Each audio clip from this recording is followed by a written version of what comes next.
আসসালামু আলাইকুম রহমতুল্লাহি ওবরকাতুহ। সম্মানিত দর্শক, আমার আজকের এই ভিডিওটি মূলত ভারতের যে প্রখ্যাত সাংবাদিক রজত শর্মা, সেই রজত শর্মার একটা বিখ্যাত অনুষ্ঠান আপকে আদালত আপনারা অনেকেই দেখেছেন। অর্থাৎ নিজেকে নিজের কাছে প্রশ্নবিদ্ধ করা এবং সেই প্রশ্নের আলোকে এবং জবাবের আলোকে অন্যের নিকট নিজেকে তুলে ধরার যে একটা অনবদ্য প্রয়াস, ভারতের কিংবদন্তি সাংবাদিক রজত শর্মা তার আপকে আদালতের যে অনুষ্ঠানের মাধ্যমে তিনি চেষ্টা চালিয়ে আসছেন, এটা বিশ্বের মিডিয়া জগতে একটি মাইলফলক। আমি দেখি তার অনুষ্ঠানটি অনেক দিন ধরে, যতদিন ধরে আমি জানছি, এবং একটি অনুষ্ঠান কখনো কখনো একাধিকবার আমি দেখেছি। তো সেই দিক থেকে আমার আজকের যে উপস্থাপনাটি নিজেকে নিয়ে মূলত অনেকটা সেই নিজের কাছে নিজের সেই প্রশ্ন যে আমি কে? আমি কি করছি? আমার যারা দর্শক তারা আমাকে কেন পছন্দ করছেন? আমার যারা হেটার, যারা আমাকে ঘৃণা করেন, তারা কেন আমাকে ঘৃণা করছেন?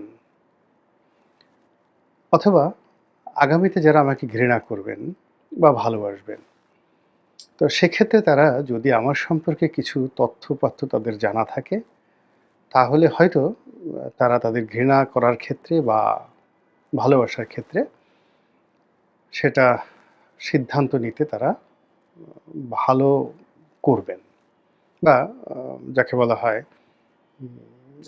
খুবই তারা সিস্টেমেটিক ওয়েতে সিদ্ধান্ত নিতে পারবেন।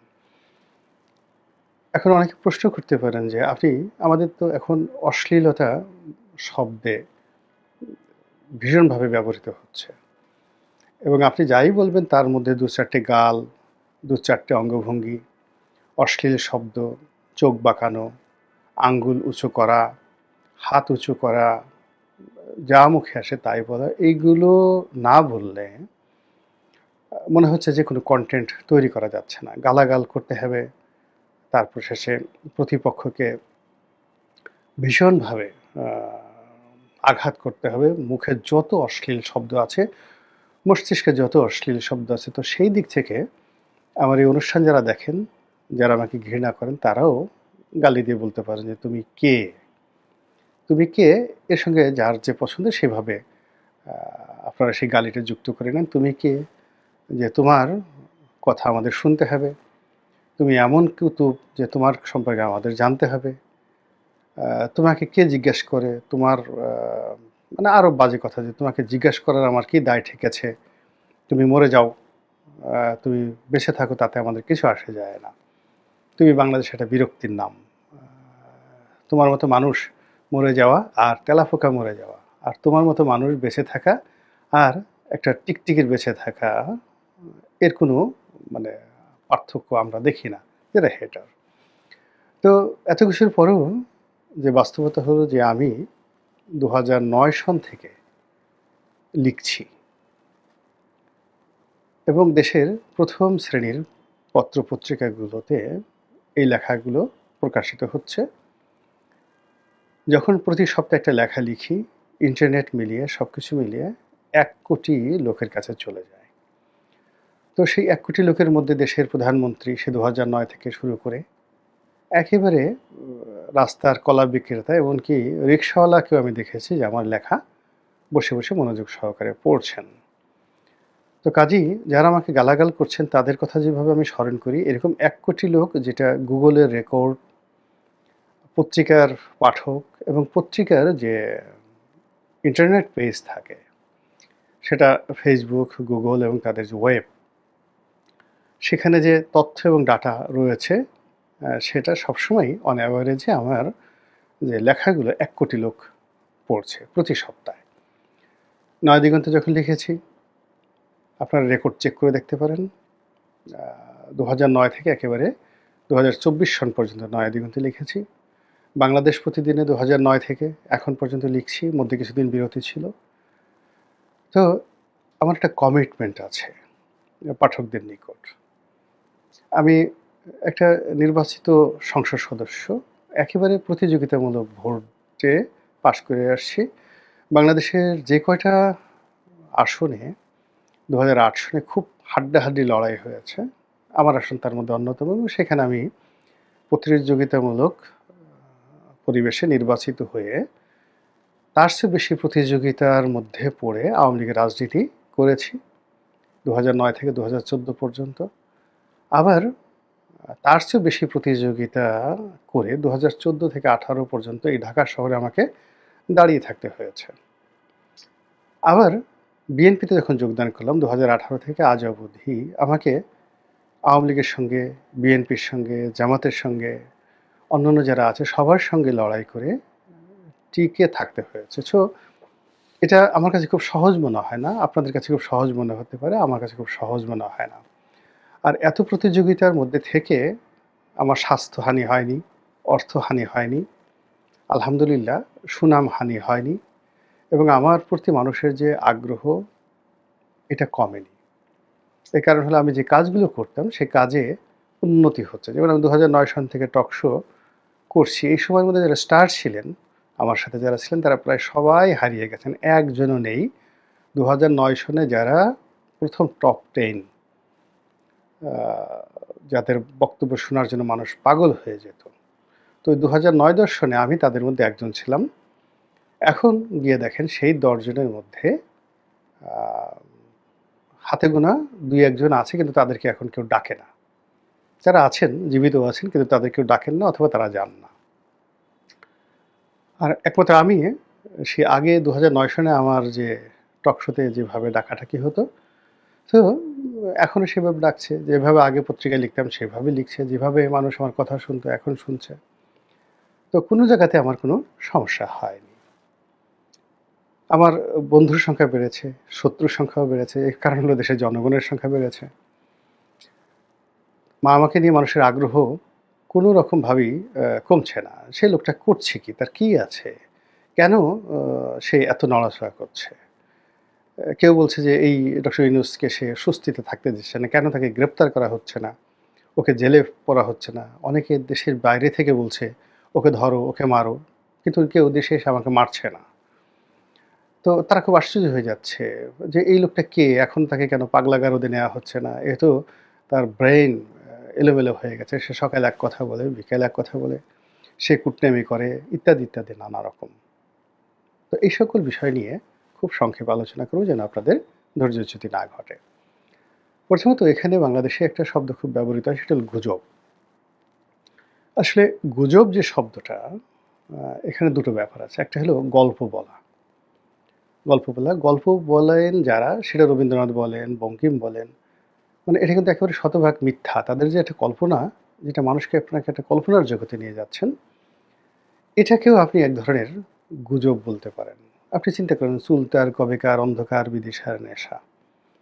তো চুল তার কবেকার অন্ধকার বিদিশার নিশা। এরকম কি কোনো নারী আছে? খুঁজে পাবেন কিংবা মোনালিসা বলে যাকে বলা হয়, কোনো নারী পৃথিবীতে ছিল? লিওনার্দো দা ভিঞ্চির সেই আ যাকে বলা হয় বিখ্যাত চিত্রপট। এটাকে আপনি কত বড় গুজবের কথা বলবেন? কিংবা মাইকেল অ্যাঞ্জেলোর যে বিখ্যাত ভাস্কর্য রয়েছে ডেভিড, মানে হযরত দাউদ আলাইহিসসালাম ন্যাংটা হয়ে আছেন। তার লিঙ্গ থেকে শুরু করে তার পশ্চাৎদেশ, তার আ যাকে বলা হয় গুহ্যদ্বার সবকিছু তিনি নিখুঁতভাবে ফুটিয়ে সেই এমন একটা ছবি এঁকেছেন, নাম দিয়েছেন ডেভিড হযরত দাউদ আলাইহিসসালাম। দিয়ে আবার সেটা খ্রিস্টানদের যে পোপের যে বাসভবন, সবচেয়ে পবিত্র জায়গা ভ্যাটিকান সিটি, সেখানে আবার সেই ভাস্কর্যটা উলঙ্গ একজন নবীর উলঙ্গ ভাস্কর্য তৈরি করা হয়েছে। আর এটাকে আপনি কত বড় গুজব বলবেন? এটাকে কি আপনি স্ক্যাপচার বলবেন, আর্ট বলবেন, কালচার বলবেন, ইতিহাস বলবেন নাকি গুজব বলবেন? রাজনীতিতে যে গোয়েবলসের কথা বলা হয়, রাজনীতিতে যে আবুল ফজলের কথা বলা হয়, রাজনীতিতে সেই কেন মোল্লা দো পেঁয়াজা এত বিখ্যাত? কেন রাজনীতিতে গোপাল ভাঁড় এত বিখ্যাত? এখন পর্যন্ত আমরা কেন গোপাল ভাঁড়কে ভুলতে পারছি না? কেন? এই জিনিসগুলো কিংবা আমাদের বাংলা সিনেমাতে কেন নায়কের একজন বন্ধু থাকতে হবে, নায়িকার একজন বান্ধবী থাকতে হবে এবং বান্ধবীদের মধ্যে ১ জন ২ জন থাকবেন যারা খুব রসালো কথাবার্তা বলেন, অ্যা যেটাকে বলা হয় কৌতুক করেন। কেন এই জিনিসগুলো হয়? হাবা হাসপাতের সাথে নায়কের সোহেল রানার কেন এত খাতির থাকবে? সোহেল রানা তো রাফ অ্যান্ড টাফ একজন মানুষ। তার বন্ধু কেন হাবা হাসপাত হবেন? কিংবা তার বন্ধু কেন ওয়াসিম যখন নায়ক ছিলেন রাজকুমার, তার বন্ধু কেন টেলি সামাদ হবেন? এই জিনিসগুলো মূলত ব্যাপার হলো যে আমাদের এই সমাজে যেমন বলে না পাগল ছাড়া দুনিয়া চলে না, তেমনি গুজব ছাড়া এই পৃথিবী চলে না। এখন এই পৃথিবীতে যা দেখেন, আপনি যে যুদ্ধ হচ্ছে বা মানে আ রাশিয়া ইউক্রেনের যুদ্ধ, ইরান এবং ইসরায়েলের যে যুদ্ধ 99.99% হলো গুজব। এখন সেই গুজবটা কি? গুজবটা হলো মানুষ যা কল্পনা করে, যার সঙ্গে বাস্তবের হয়তো মিল নেই। সে যে স্বপ্ন দেখে অথবা তার মধ্যে যে ভয়, যে আতঙ্ক, এটাকে যে যেভাবে প্রকাশ করে, তার সেই প্রকাশভঙ্গিটাই কখনো কবিতা হয়ে যায়, কখনো সাহিত্য হয়ে যায়, কখনো এপিক হয়ে যায়, কখনো গুজব হয়ে যায়, কখনো হুমকি হয়ে যায়, কখনো যুদ্ধ হয়ে যায় এবং পুরো জিনিসটারই কিন্তু কোনো বেসিস থাকে না। তা আমরা এই সমাজে এই যে আমরা রাজনীতি করি বা যা কিছুই করি, এখানে সবকিছুই নির্ভর করে আমাদের দৃষ্টিভঙ্গি, আমাদের চিন্তা, আমাদের মন মানসিকতা এবং আমাদের স্বপ্নের উপর।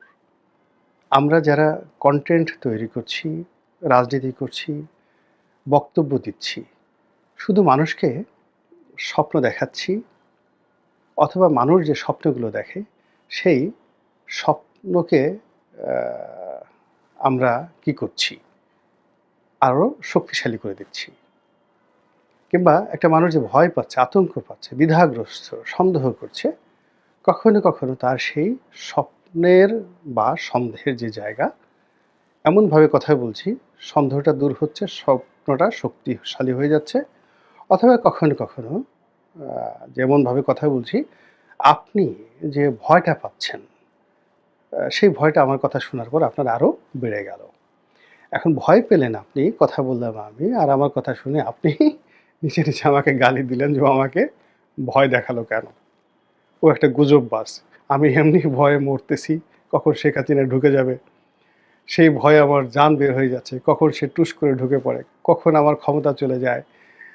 তো এই ভয়ে আমি অস্থির হয়ে যাচ্ছি আর এই বদমাইশ লোকটা আমার সেই ভয়ের মধ্যে আবার আরেকটা ইনজেকশন ঢুকিয়ে দিচ্ছে। বুঝার চেষ্টা করুন। I did nothing. আমি আপনার কথাগুলোই আপনার সামনে উচ্চারণ করছি, আপনার ভয়গুলো। আবার আপনারা যারা শান্তি পাচ্ছেন যে আর বাঁচতেছি না, ধান খেতে পালিয়েছি, তারপরে পাট খেতে পালিয়েছি, বিদেশে পালিয়েছি, ভালো লাগছে না।